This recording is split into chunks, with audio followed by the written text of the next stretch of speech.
Pues básicamente voy a hacer un resumen sobre todo lo que han expuesto mis compañeros y además voy a comparar los resultados en mi práctica clínica de dos plataformas de SLT. ¿Y por qué para nosotros es tan importante este láser? Realmente es por la incidencia del glaucoma. Sabemos que es la enfermedad neurodegenerativa más frecuente, incluso por encima del Alzheimer. Además, hay que tener en cuenta que donde único podemos actuar es en la presión intraocular, que es el principal factor de riesgo. ¿Y qué es lo que hemos hecho desde siempre? Pues tratarlo con gotas. Ahora, se ha visto que hay un problema en la adherencia al tratamiento en los diferentes estudios. Se ha visto que el cumplimiento terapéutico oscila entre el 30 y el 80%, es decir, que los resultados son muy heterogéneos. Las principales causas de incumplimiento terapéutico suelen ser los olvidos, que los pacientes infravaloran, infraestiman la enfermedad. Sabemos que es una enfermedad que se dice que es una ceguera silenciosa porque no afecta el campo visual central hasta etapas progresivas y avanzadas de la enfermedad, por esto es que el paciente no se da cuenta. Es decir, el tratamiento está muy sujeto a la dependencia del paciente. Para evitar todo esto, pues, se han creado los láseres y hemos pasado a la era de la revolución del láser. ¿Esto del láser para el tratamiento del glaucoma es moderno? Pues no.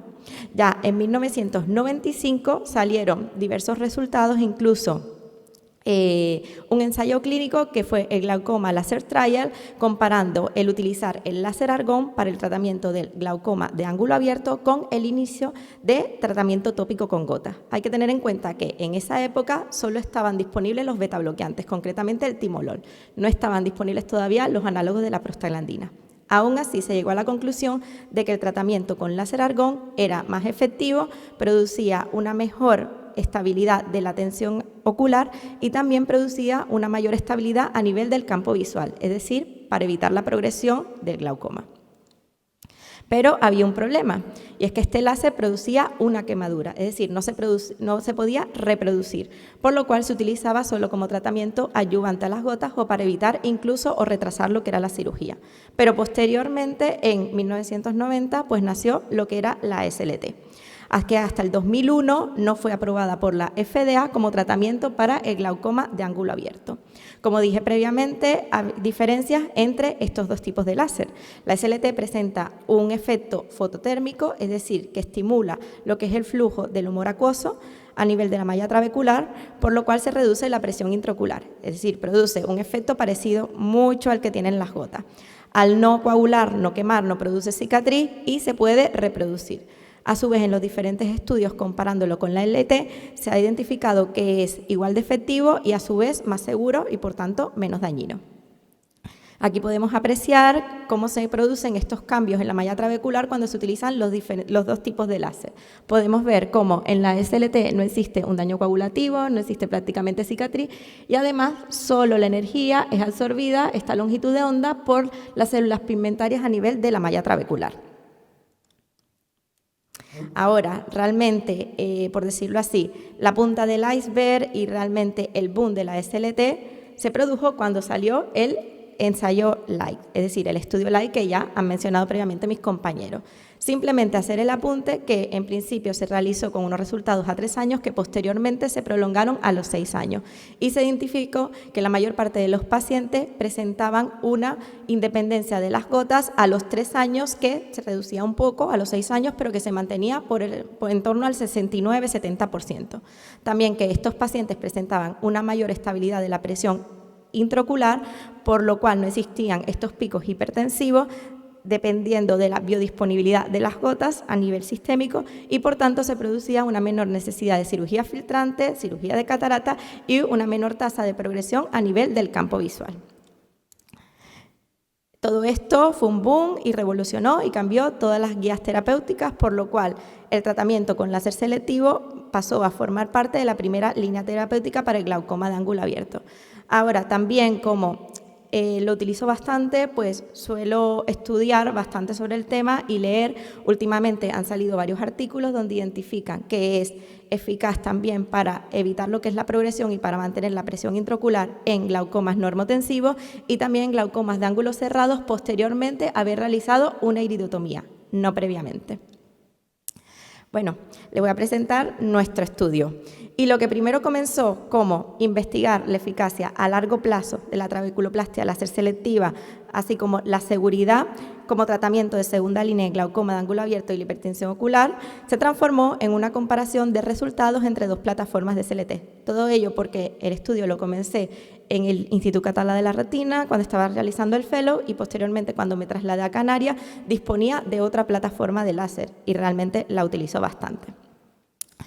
Como dije previamente, el primer estudio fue un estudio transversal en el que se compararon los resultados de la SLT realizada con el láser Lumenis para el glaucoma de ángulo abierto, hipertensión ocular, en aquellos pacientes donde no se controlaba la presión intraocular con gotas, entre el 2012 y el 2019, es decir, son resultados a 7 años. Y en el segundo estudio, además, se incluyeron aquellos pacientes a los que le iba realizando de manera prospectiva desde hace 2 años el tratamiento con el láser Visulas de Zeiss, por lo cual se convirtió en un estudio de casos y controles. A todos nuestros pacientes se les realizó una exploración oftalmológica completa. En cuanto a la técnica y procedimiento, pues tengo un protocolo estándar. Normalmente sí que suelo mandar corticoides posteriores y también hipotensores. Aquí tenemos la diferencia entre las dos plataformas de láser. Básicamente, Lumeni es un láser jack, ¿vale? Y el láser Visul es un láser diodo que también se puede utilizar para la fotocoagulación retiniana. Las principales variables de medidas y también los patrones de éxito.